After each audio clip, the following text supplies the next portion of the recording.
Pourquoi es-tu encore piégé au même endroit, prisonnier des émotions de quelqu'un d'autre? Mais pourquoi tenons-nous si fort aux personnes que nous aimons, même lorsqu'elles ne sont plus à nos côtés? Lâcher prise n'est pas un acte d'effacement, c'est un acte de courage. C'est se tenir seul au bord de ce qui vous protégeait autrefois, ressentir la douleur de la séparation, mais choisir, contre l'attrait silencieux de la nostalgie, de vous libérer. Que signifie abandonner quelqu'un qui s'est intégré au tissu même de votre vie? Pour libérer l'emprise sur les souvenirs qui se répètent dans les heures calmes, qui s'accrochent comme les murmures d'un passé dont vous ne pouvez pas vous débarrasser. Le lâcher-prise est l'une des formes d'amour les plus paradoxales. Il exige que vous reconnaissiez la profondeur de ce qui était, tout en trouvant la force de ne plus vous laisser définir. Ce n'est pas un processus indolore ni rapide. Chaque souvenir, chaque rappel de rire partagé et de réconfort tranquille devient à la fois une blessure et une chance de guérir.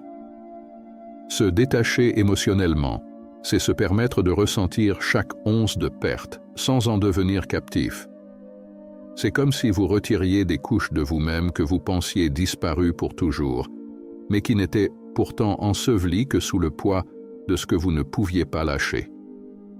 Le véritable détachement ressemble moins à une rupture qu'à un adoucissement, un relâchement des liens qui vous tenaient prisonnier d'un amour qui ne nourrit plus, un lent retour à la personne que vous étiez avant, et peut-être à quelqu'un d'entièrement nouveau. Ce voyage n'a pas pour but d'oublier. Il s'agit de vous libérer des fantômes qui hantent chacune de vos pensées, des histoires que vous vous êtes racontées sur qui vous étiez lorsque vous étiez avec eux. C'est une libération intérieure et silencieuse, une libération douloureuse qui murmure. Vous êtes autorisé à exister sans eux. Le détachement n'efface pas le passé, ni l'amour. Cela vous permet simplement d'avancer, en emportant uniquement ce dont vous avez vraiment besoin. Le détachement émotionnel est souvent mal compris. Les gens pensent que cela signifie devenir froid ou sans cœur, exclure toute trace du passé comme si cela n'avait jamais d'importance. Mais le véritable détachement est plus subtil, plus douloureux et infiniment plus complexe. Il ne s'agit pas d'oublier quelqu'un, ni d'ignorer ce qui était autrefois partagé. Le détachement émotionnel est le processus lent et délibéré, consistant à détacher les fils invisibles qui vous lient à quelqu'un qui n'est plus à vos côtés. C'est le travail silencieux de se démêler de tous les petits souvenirs qui s'accrochent étroitement, des conversations qui résonnent, des promesses qui persistent, des moments qui refont surface quand on s'y attend le moins. Le détachement consiste à permettre à ces souvenirs d'aller et venir, sans les laisser vous piéger. C'est prendre suffisamment de recul pour les voir, comme des morceaux de votre histoire, plutôt que comme la totalité de qui vous êtes. Vous n'effacez pas le passé, mais vous commencez à le séparer du présent, pour qu'il ne vous pèse plus comme une encre sur votre âme. Le voyage du détachement révèle à quel point nous devenons étroitement liés aux autres, parfois au point où nous perdons de vue où ils finissent et où nous commençons. L'amour peut nous amener à donner tellement de nous-mêmes qu'il semble impossible de reprendre quoi que ce soit, de récupérer les parties de notre identité que nous avons abandonnées si volontairement. Le détachement est l'acte de rassembler ces pièces perdues, en reconnaissant que votre valeur n'a jamais été définie par leur présence, mais par votre propre moi durable. C'est un doux rappel que votre propre bonheur et votre estime de soi ont toujours été à vous, même lorsqu'ils semblaient liés à quelqu'un d'autre. Le détachement émotionnel n'est pas une décision unique, mais une série de choix faits dans des moments calmes. C'est choisir, chaque jour, de libérer ce qui ne vous appartient plus, de laisser partir la personne que vous étiez avec elle et de faire la paix avec le vide qu'elle a laissé derrière elle. Ce processus est souvent aussi douloureux que la perte initiale, car non seulement vous les pleurez, mais vous pleurez également les parties de vous-même qui ont été tissées ensemble avec leur présence.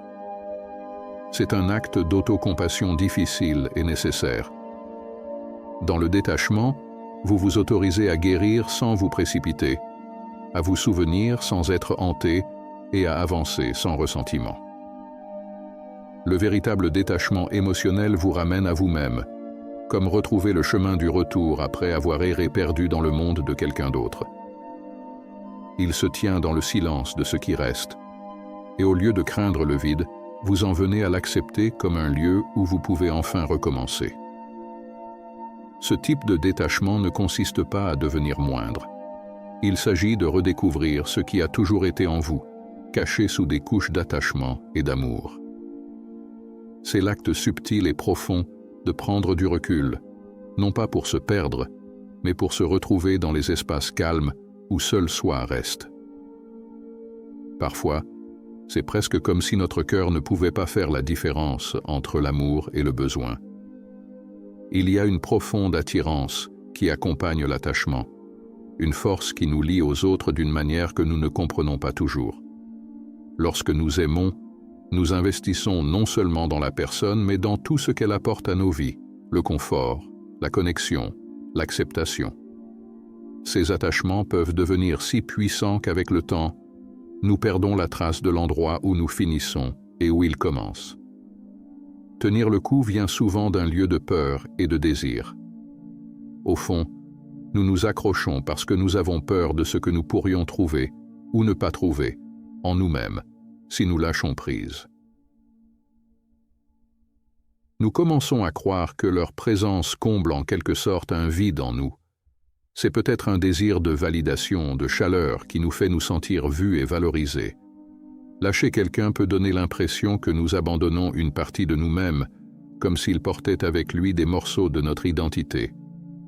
Parfois, nous confondons attachement et amour car il est facile de confondre les deux. Mais l'amour est une énergie qui circule librement, tandis que l'attachement est comme un poids. L'amour vous permet de respirer, mais l'attachement vous étouffe souvent, vous emprisonnant dans un cycle où vous vous sentez incomplet sans eux. Ce sentiment peut être accablant, comme si l'absence de cette personne pouvait faire perdre tout son sens à tout ce qui vous entoure. Mais en réalité, la source de ce vide réside en nous, dans les parties que nous n'avons pas encore guéries ou acceptées. L'attachement peut également être un masque que nous portons pour dissimuler nos peurs et nos insécurités les plus profondes. Souvent, nous ne nous accrochons pas seulement à quelqu'un d'autre, nous nous accrochons à qui nous sommes lorsque nous sommes avec lui.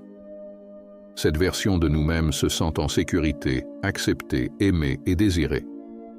Lâcher prise, c'est comme entrer dans l'inconnu, où nous sommes obligés d'affronter les parties brutes de nous-mêmes sans leur confort. D'une certaine manière, tenir bon est une forme d'autoprotection. Cela nous empêche de ressentir la douleur aiguë de la solitude ou le doute de soi qui peut surgir lorsque nous sommes vraiment seuls.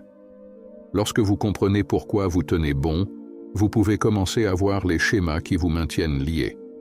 Demandez-vous, à quoi est-ce que je m'accroche vraiment? Est-ce la personne ou est-ce le sentiment qu'elle me donne? Cette question peut conduire à des prises de conscience difficiles mais nécessaires. Peut-être que vous tenez bon parce que vous avez peur d'affronter le vide qui se cache en dessous. Ou peut-être est-ce le confort de la familiarité, la peur de ne pas savoir qui vous êtes sans eux. Dans ces moments-là, il est essentiel de se rappeler que l'attachement n'est pas la même chose que l'amour et qu'il ne définit pas votre valeur. Vous êtes entier et complet, même si vous avez l'impression que la vérité est profondément enfouie.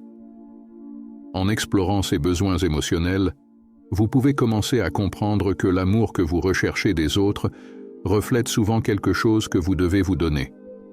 L'acceptation, le pardon, la patience. Autant de cadeaux que vous pouvez vous offrir, remplissant les espaces autrefois occupés par l'attachement.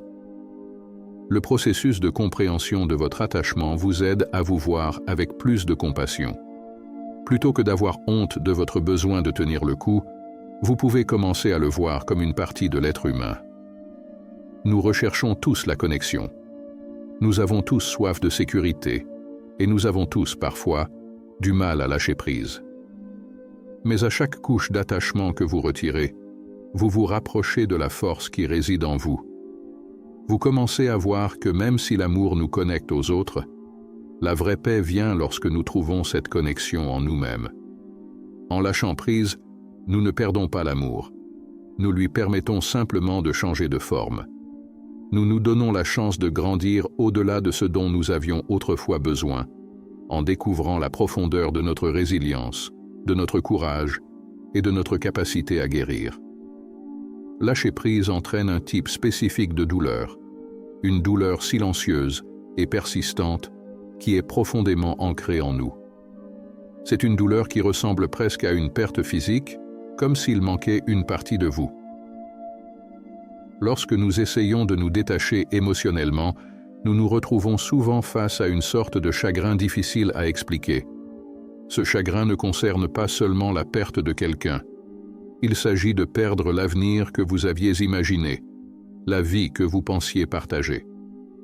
Il s'agit d'apprendre à accepter un vide que vous n'avez jamais prévu de porter. Le deuil dans le détachement est compliqué car on a l'impression qu'il ne devrait pas être là. Nous pensons que lâcher prise devrait en quelque sorte apaiser nos cœurs, mais souvent, cela ne fait que révéler des blessures dont nous ignorions l'existence. La douleur qui surgit au cours de ce processus est brute et non filtrée, et nous restons exposés, vulnérables aux souvenirs qui refont surface sans avertissement. Beaucoup de gens pensent qu'ils ne devraient pas ressentir autant de souffrance, qu'ils devraient passer à autre chose rapidement. Mais le chagrin causé par le lâcher-prise n'est pas quelque chose que nous pouvons chasser. Il demande à être ressenti, à être traité couche par couche. Se permettre de ressentir véritablement cette douleur est un acte de courage. Très souvent, nous essayons de mettre ces sentiments de côté, en nous disant que ressentir si profondément est une faiblesse. Mais traiter la douleur est une étape puissante. C'est une façon d'honorer ce qui a été et de reconnaître son impact sur votre vie. Au lieu de vous précipiter pour vous en remettre, donnez-vous la permission de vous asseoir avec la tristesse. Dans ces moments calmes, vous pouvez ressentir des larmes venir de manière inattendue, ou une oppression dans votre poitrine lorsque certains souvenirs refont surface. Ne combattez pas ces réponses. Ils font partie de la façon dont le corps libère ce qui a été trop retenu. Le chagrin émotionnel a son propre rythme, et le forcer à y mettre fin ne le fait pas disparaître. Le chagrin n'est pas un défaut ou un échec. C'est une partie nécessaire de la guérison. Cela peut se produire par vagues, certaines douces, d'autres intenses, vous laissant vous demander si la douleur s'atténuera vraiment un jour. Pourtant, à chaque vague, quelque chose change, et lentement, la lourdeur commence à s'alléger. En vous permettant de ressentir ces vagues, vous créez un espace intérieur pour retenir les émotions sans les laisser vous contrôler. Accepter le chagrin, c'est aussi accepter la nature temporaire de toute chose. Chaque relation, aussi profondément chérie soit-elle, comporte une certaine impermanence. Il y a une réalité dure mais curative à reconnaître que ce qui était autrefois ne sera plus jamais exactement le même. Cette acceptation ne consiste pas à abandonner mais à trouver la paix avec ce que vous ne pouvez pas changer. En acceptant le deuil, vous vous donnez la chance de libérer la personne que vous pensiez être avec elle et de faire de la place à la personne que vous pouvez devenir par vous-même. Au fur et à mesure que vous avancez dans ce processus, il est utile de trouver des pratiques douces qui vous soutiennent. Notez les souvenirs qui vous hantent, non pas pour les revivre, mais pour les libérer de votre esprit. Parlez ouvertement de votre douleur, même si elle vous semble inconfortable, car cette ouverture aide à adoucir la douleur. Si les mots échouent, laissez le silence emporter votre chagrin et laissez le temps commencer son travail silencieux. Guérir dans le détachement ne consiste pas à oublier ou à engourdir. Il s'agit de permettre à chaque partie de la perte de se dérouler naturellement. Le chagrin peut laisser des cicatrices, mais elles ne doivent pas nécessairement vous retenir. Avec le temps, l'acuité de la douleur s'estompe, même si elle ne disparaît jamais complètement. Ce chagrin se transforme et devient un rappel de votre force, de l'amour que vous étiez capable de donner et du courage qu'il faut pour lâcher prise. Lorsque vous lâchez quelqu'un qui occupait autrefois une place si proche de votre cœur, vous vous retrouvez avec un vide qui peut sembler presque accablant. C'est un silence qui remplit les espaces où vivaient autrefois les conversations, les rires et le réconfort. Pourtant, dans ce silence se cache une opportunité inattendue, une chance de redécouvrir qui vous êtes, alors que personne d'autre ne façonne votre estime de soi. Ce moment de détachement, bien que rempli de pertes, peut devenir une porte vers quelque chose de profondément précieux, le voyage de retour vers soi. Dans ce processus de détachement, vous pourriez d'abord vous sentir exposé, presque comme si vous repartiez de zéro. Une grande partie de ce que nous sommes est liée à ceux que nous aimons, et lorsqu'ils ne sont plus à nos côtés, nous nous demandons qui nous sommes sans eux. Mais ici, sans le poids de la présence de quelqu'un d'autre, vous pouvez commencer à voir des parties de vous-même qui étaient des cachets. Le détachement révèle des choses que vous avez peut-être oubliées, une force tranquille, une douce résilience. C'est comme si, en leur absence, une nouvelle version de vous-même commençait à apparaître. L'une des découvertes les plus surprenantes est de réaliser à quel point vous avez donné de vous-même pour vous intégrer dans la vie d'une autre personne. L'amour a le don de mélanger les identités, d'atténuer les frontières entre deux personnes. Dans le confort de l'attachement, nous nous adaptons, mettant parfois de côté nos propres rêves, préférences ou objectifs pour faire de la place aux leurs. Le détachement ramène ses limites, vous permettant de voir où vous finissez et où elles ont commencé. Vous pourriez retrouver des passions que vous avez laissées derrière vous, des intérêts qui se sont estompés au second plan ou des objectifs qui ont été reportés au nom du compromis. À chaque étape de ce voyage, vous commencez à récupérer ces pièces. Peut-être avez-vous autrefois aimé certains passe-temps, passé du temps dans des endroits qui vous apportaient de la joie ou fait des rêves qui vous paraissaient entièrement vôtres. Il est maintenant temps de retourner dans ces régions, non pas dans le but de détourner l'attention de la perte, mais de reconstruire vos fondations sur quelque chose qui n'appartient qu'à vous. Le détachement n'efface pas l'amour partagé. Cela crée simplement un espace pour que vous puissiez vous aimer d'une manière que vous avez peut-être oubliée. Alors que vous explorez ce nouveau terrain, certaines parties de vous-même peuvent vous sembler brutes ou incertaines. Sans la validation ou la présence de l'autre personne, des insécurités peuvent faire surface et des questions peuvent surgir. Suis-je assez seul? Qui suis-je sans eux? Ces doutes sont naturels, mais ils sont aussi une invitation à approfondir. Dans le processus de détachement, faire face à ces insécurités devient une opportunité de cultiver l'acceptation de soi. Au lieu de chercher à vous rassurer auprès de quelqu'un d'autre, vous commencez à trouver ce réconfort en vous-même. C'est aussi à cette période que l'autocompassion devient essentielle. Vous ne vous contentez pas de guérir de l'absence d'une autre personne. Vous apprenez à vous accorder la même patience, la même gentillesse et le même soutien que vous recherchiez autrefois à l'extérieur. Cette autocompassion est ce qui vous permet d'aborder vos propres imperfections sans jugement, de voir les parties de vous-même que vous pourriez ne pas aimer avec compréhension plutôt qu'avec critique. Le détachement vous apprend que vous pouvez être entier et digne, non pas malgré vos défauts, mais avec eux. Un exercice qui peut aider dans ce voyage de découverte de soi est la tenue d'un journal. Notez vos pensées et vos sentiments au fur et à mesure qu'ils surviennent, même les plus inconfortables. Demandez-vous, qu'est-ce que je veux dans ce nouveau chapitre de ma vie? Quelle partie de moi ai-je laissée derrière? Ce processus consistant à mettre vos pensées sur papier vous aide à clarifier ce qui compte vraiment pour vous, indépendamment des attentes ou des besoins de quelqu'un d'autre. Dans ces pages, vous pouvez commencer à construire une vision de l'avenir qui vous semble authentique, un chemin façonné par vos propres désirs. Se redécouvrir grâce au détachement ne consiste pas à devenir quelqu'un de différent, mais à enlever les couches jusqu'à trouver la personne qui a toujours été là.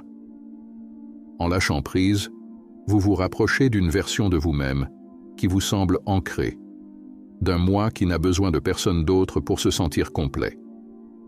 Cette nouvelle compréhension peut être ressentie comme une sorte de force, un rappel que vous avez toujours eu le pouvoir de vous débrouiller seul. Au cœur de ce processus se trouve la prise de conscience que l'amour, la valeur et le but viennent de l'intérieur. Alors que l'attachement nous pousse souvent à rechercher ces choses chez les autres, le détachement nous permet de reconnaître que nous sommes suffisants tels que nous sommes. Votre valeur n'est pas déterminée par la présence ou l'opinion de quelqu'un d'autre. C'est quelque chose que vous cultivez en vous-même. Et dans cette découverte, il y a un pouvoir tranquille, une sécurité intérieure qui n'appartient qu'à vous. L'un des plus beaux cadeaux du détachement est qu'il vous permet de retomber amoureux de la vie. Les passions, les rêves, les petites joies que vous aviez peut-être mises de côté peuvent désormais se réveiller. C'est votre chance de renouer avec les choses qui vous font vous sentir vivant, de construire une vie qui semble significative et épanouissante, non pas à cause de quelqu'un d'autre, mais parce qu'elle vous appartient entièrement. En fin de compte, le détachement ne consiste pas simplement à laisser quelqu'un partir. Il s'agit de revenir à soi avec une nouvelle compréhension, un nouveau sentiment de paix. Ce voyage vers l'intérieur apporte une confiance qui ne dépend pas de la présence d'autrui, une force qui grandit tranquillement en vous. En apprenant à vous connaître de cette nouvelle manière, vous découvrirez que l'amour et la sécurité que vous recherchiez autrefois à l'extérieur vous attendaient toujours à l'intérieur. Après avoir expérimenté la profondeur du détachement, quelque chose change dans la façon dont nous percevons les relations. Nous commençons à comprendre que le véritable amour ne signifie pas nous lier à l'existence de quelqu'un d'autre. Au lieu de cela, l'amour, dans sa forme la plus saine, permet aux deux personnes de rester fortes en tant qu'individus. Cette prise de conscience peut transformer notre façon d'aborder les relations en nous aidant à aimer sans dépendre, à nous connecter sans nous perdre. Dans de nombreuses relations, il est facile de perdre de vue où se termine notre identité et où commence celle de l'autre personne. Nous nous intégrons à leur routine, prenons en charge leurs intérêts et parfois même nous adaptons à leur monde. Cette fusion peut sembler réconfortante au début, mais avec le temps, elle brouille notre estime de soi. Lorsque nous nous appuyons trop sur quelqu'un d'autre pour notre bonheur ou notre sécurité, nous risquons de créer un attachement qui ressemble plus à une dépendance qu'à une véritable connexion. Ce n'est pas de l'amour, c'est la peur d'être seul déguisé en amour. Pour aimer vraiment sans dépendre, nous devons établir des limites, des espaces qui protègent notre individualité. Les frontières ne sont pas des murs. Ce sont des lignes directrices qui aident à maintenir l'équilibre. Ils nous permettent de partager notre vie avec les autres tout en préservant ce qui fait de nous ce que nous sommes. Une limite peut être aussi simple que de garder certaines routines ou passe-temps qui n'appartiennent qu'à vous, des activités qui vous rappellent votre identité en dehors de la relation. Ces moments passés avec soi-même deviennent une façon de vous ancrer, un rappel que vous existez pleinement même en dehors de la présence de votre partenaire. Apprendre à aimer sans dépendre, c'est aussi abandonner l'idée qu'une seule personne peut combler tous nos besoins émotionnels. Personne, aussi proche soit-il, ne peut être tout pour nous. Lorsque nous nous attendons à cela, nous imposons à la relation un fardeau qu'elle ne peut pas maintenir. Au lieu de cela, en construisant une vie remplie de connexions et d'intérêts variés, nous créons un système de soutien qui ne repose pas uniquement sur une seule personne. Nous nous rappelons que même si une personne peut apporter une immense joie, elle n'est pas responsable de notre bonheur. Ce changement nous permet de vivre l'amour comme un cadeau plutôt que comme une nécessité pour notre bien-être.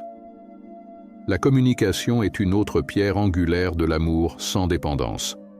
Exprimer ouvertement nos besoins et nos émotions, sans supposer que l'autre personne devrait automatiquement comprendre, contribue à créer un partenariat basé sur le respect plutôt que sur les attentes. Dans ce genre de relation, nous nous sentons libres d'être honnêtes, sachant que notre individualité est valorisée. Lorsque les deux personnes communiquent ouvertement, la relation devient un espace de croissance mutuelle et non un lieu où l'une se perd dans l'autre. Lorsque nous aimons sans dépendre, nous donnons à l'autre un espace pour grandir également. La véritable connexion ne nécessite pas une proximité constante. Il s'épanouit lorsque les deux individus sont encouragés à poursuivre leur propre chemin, chacun soutenant la croissance de l'autre. Cet espace permet un lien plus sain et plus profond, dans lequel chaque personne choisit d'être avec l'autre, non par peur ou par besoin, mais parce qu'elle apprécie véritablement la connexion. La confiance est également essentielle ici. Lorsque nous dépendons trop de quelqu'un, cela vient souvent de l'insécurité ou de la peur de le perdre. Mais la confiance en nous-mêmes, dans la relation et dans le voyage que nous partageons, aide à apaiser ces peurs. La confiance nous rappelle que l'amour ne consiste pas à tenir bon. Il s'agit de lâcher prise suffisamment pour laisser l'autre être lui-même. Lorsque nous cultivons cette confiance, les deux personnes se sentent libres d'être authentiques, sachant que leur connexion n'exige pas qu'elles changent ou cachent une quelconque partie d'elles-mêmes. La beauté d'aimer sans dépendre est que cela rend les relations plus riches et plus résilientes. Il y a de la liberté en sachant que vous pouvez vous débrouiller seul et que votre bonheur ne dépend de la présence de personne d'autre. Cette liberté vous permet d'aimer plus pleinement, de vous connecter avec les autres à partir d'un lieu de plénitude plutôt que de besoin. En fin de compte, cette approche de l'amour apporte un sentiment de paix. Vous savez que vous êtes complet, que votre joie et votre estime de soi vous appartiennent, et que les relations sont une extension de cette complétude et non un substitut. Aimer sans dépendre nous enseigne que la véritable connexion est un choix que nous faisons chaque jour, non pas par peur ou par besoin, mais par désir de partager notre vie avec un autre, sans perdre les fondements de qui nous sommes. Lorsque nous pensons à la croissance personnelle, nous imaginons souvent de grandes transformations ou des réveils soudains. Mais une croissance réelle et durable est plus calme. Il ne s'agit pas de grands gestes ou de réinventer qui nous sommes. Il s'agit d'apprendre à exister dans notre propre entreprise, à nous familiariser avec le silence qui sommeille en nous et à trouver la paix dans les parties que nous négligeons souvent. Ce type de croissance ne s'accompagne pas de feuilles de route, ni même d'étapes visibles. C'est une accumulation de petits moments honnêtes où l'on se retrouve tel que l'on est, sans prétention. L'une des premières et des plus puissantes étapes de ce voyage tranquille consiste à apprendre à simplement s'asseoir avec soi-même. Il ne s'agit pas ici de méditation au sens traditionnel du terme, avec des règles ou des attentes strictes. Il s'agit de créer de l'espace pour être seul, sans distraction, et prêter attention à ce qui se passe. Pas d'écran, pas de musique, juste les sons de vos pensées et les sensations de votre corps. Au début, cela peut sembler inconfortable, voire insupportable, car il n'y a nulle part où se cacher des sentiments qui surgissent. Mais dans ce calme inconfort, quelque chose d'important se produit. Vous commencez à vraiment vous voir. Vous commencez à comprendre ce dont vous avez envie, ce que vous craignez et ce que vous évitez. Il y a une crudité dans ces moments qui semblent à la fois troublantes et profondément honnêtes. Dans cette solitude, sans jugement ni agenda, vous rencontrez des parties de vous-même qui sont souvent réduites au silence dans la vie quotidienne. Ces moments peuvent sembler minimes, mais ils sont incroyablement puissants, car ils vous obligent à affronter les vérités que vous avez peut-être enfouies. Vous commencez à voir les couches sous vos défenses et les subtilités de vos insécurités. Ces réalisations ne sont pas faciles, mais elles constituent le fondement de la croissance intérieure, plus significative que toute réalisation extérieure. Un autre aspect non conventionnel de la croissance intérieure est d'accepter la vulnérabilité. Pas de vulnérabilité envers les autres, même si c'est important, mais de vulnérabilité envers vous-même. Cela signifie vous permettre de vous sentir pleinement, même si ce que vous ressentez est désordonné ou inconfortable.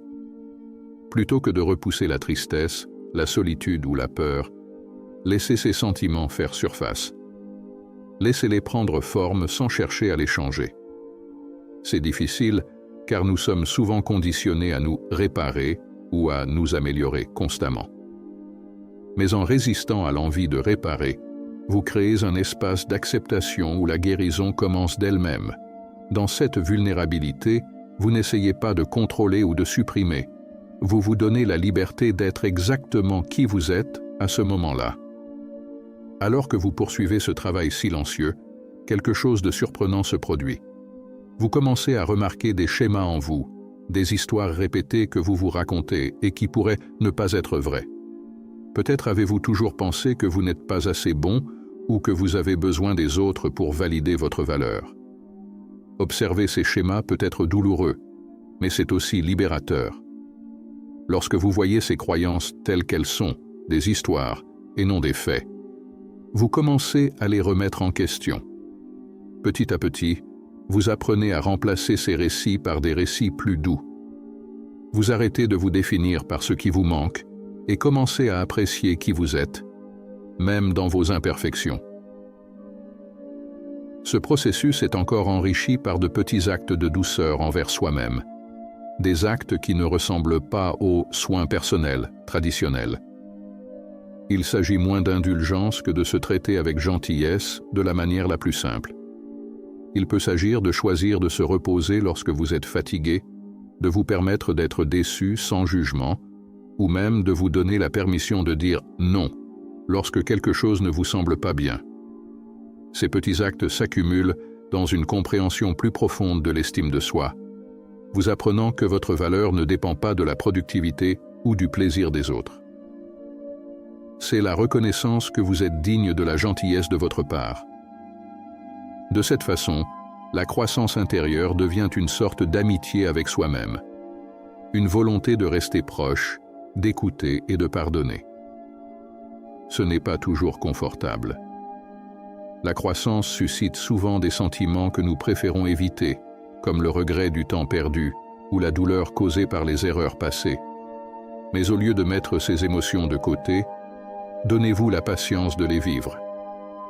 Ces sentiments peuvent faire surface dans des moments de solitude, comme tard dans la nuit lorsque le monde se calme, ou dans la douce lumière du petit matin lorsque tout semble cru. Plutôt que d'essayer de les éviter, laissez-les vous apprendre. Permettez-vous d'éprouver du regret, mais ne vous laissez pas consumer. Permettez-vous de ressentir de l'espoir, mais ne vous laissez pas submerger. C'est dans ces moments où vous êtes pleinement présent que la véritable croissance s'enracine tranquillement.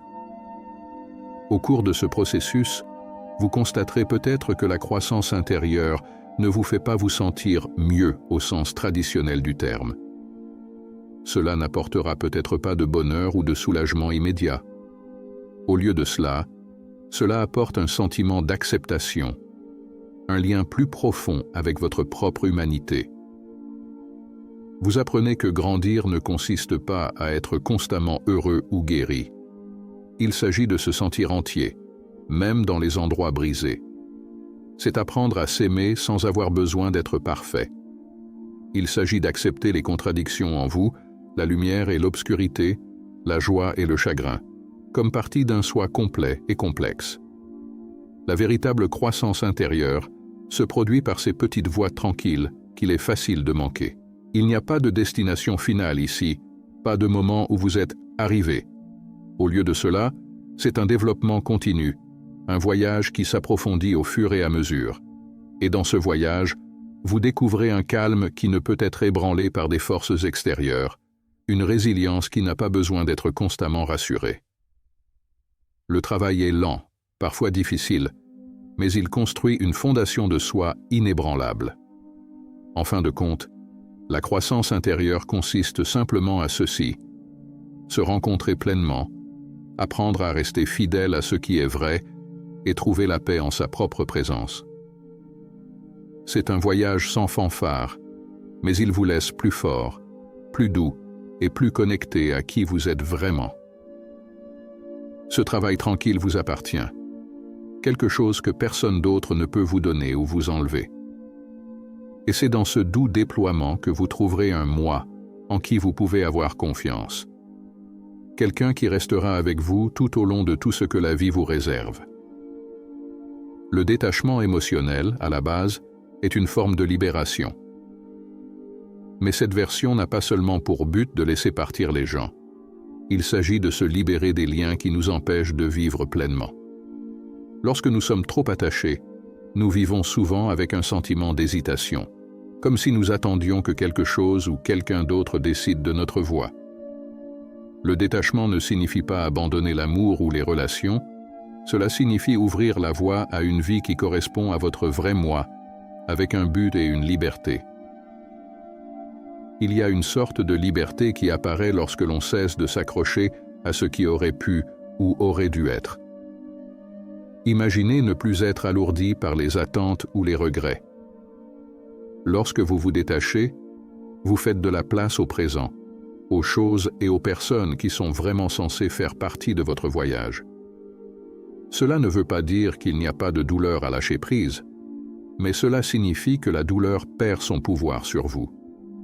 Sans le fardeau des « et si », vous pouvez avancer le cœur plus léger, avec un espace pour embrasser de nouvelles expériences et de nouvelles connexions. Vivre avec un but est l'un des cadeaux qu'apporte le détachement. Lorsque vous n'êtes plus rongé par le besoin de tenir le coup, vous commencez à vous concentrer sur ce qui compte vraiment pour vous. Pour beaucoup, ce processus révèle des rêves et des passions négligées, cachés sous le poids de l'attachement. Le détachement peut être un éveil, une chance de voir où votre énergie veut vraiment circuler, sans les distractions qui vous maintenaient liés au passé. Cet objectif ne concerne pas une grande vision. Il s'agit d'une vie qui semble réelle et significative, façonnée par des choix qui viennent d'un lieu de clarté plutôt que de peur. L'acte de détachement ouvre également les portes à des connexions plus profondes et plus authentiques. Lorsque vous ne dépendez plus d'une seule personne pour vous sentir entier, vos relations deviennent plus riches et plus équilibrées. Vous êtes libre d'aimer sans besoin, de vous soucier sans contrôle et de partager sans vous perdre. Cette liberté permet de voir les autres plus clairement, sans les distorsions que l'attachement peut créer. C'est comme voir le monde avec un regard neuf, avec un esprit ouvert aux possibilités, plutôt qu'alourdi par les attentes. En lâchant prise, vous découvrez que non seulement vous vous libérez des autres, mais que vous libérez également les autres de vous. Le détachement permet aux gens d'aller et venir de votre vie sans la pression constante de tenir le coup. Vous n'essayez plus de façonner ou de contrôler le chemin de quelqu'un d'autre que le vôtre. Ce n'est pas une perte, c'est un cadeau, pour vous-même et pour ceux qui vous entourent. Cela permet à chacun de vivre d'une manière authentique et vraie.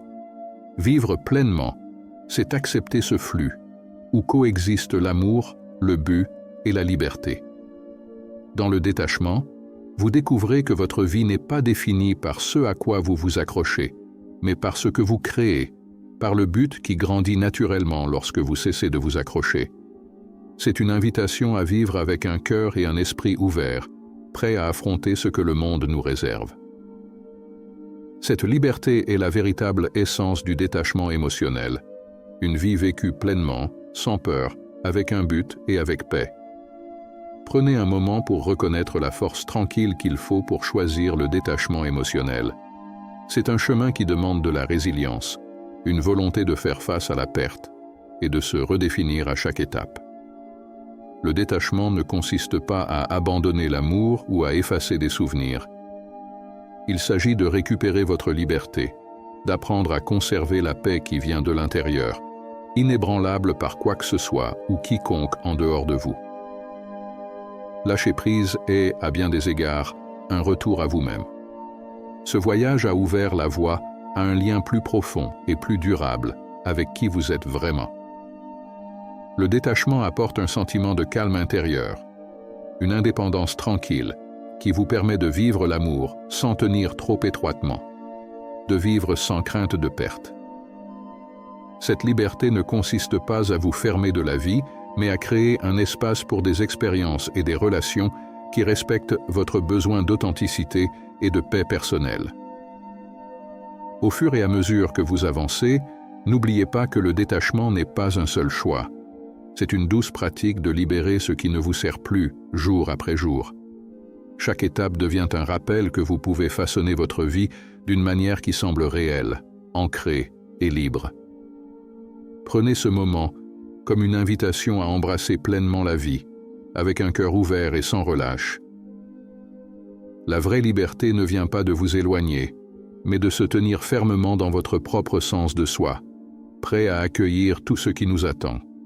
Ce voyage vous appartient seul, et chaque choix que vous faites d'ici peut vous conduire vers une vie de clarté, de courage et de vraie paix. Si ces réflexions vous parlaient, envisagez de rejoindre notre communauté en vous abonnant à la chaîne. N'oubliez pas d'aimer et de partager cette vidéo avec d'autres qui peuvent trouver du réconfort et de la force sur le chemin du détachement émotionnel. Merci d'être ici.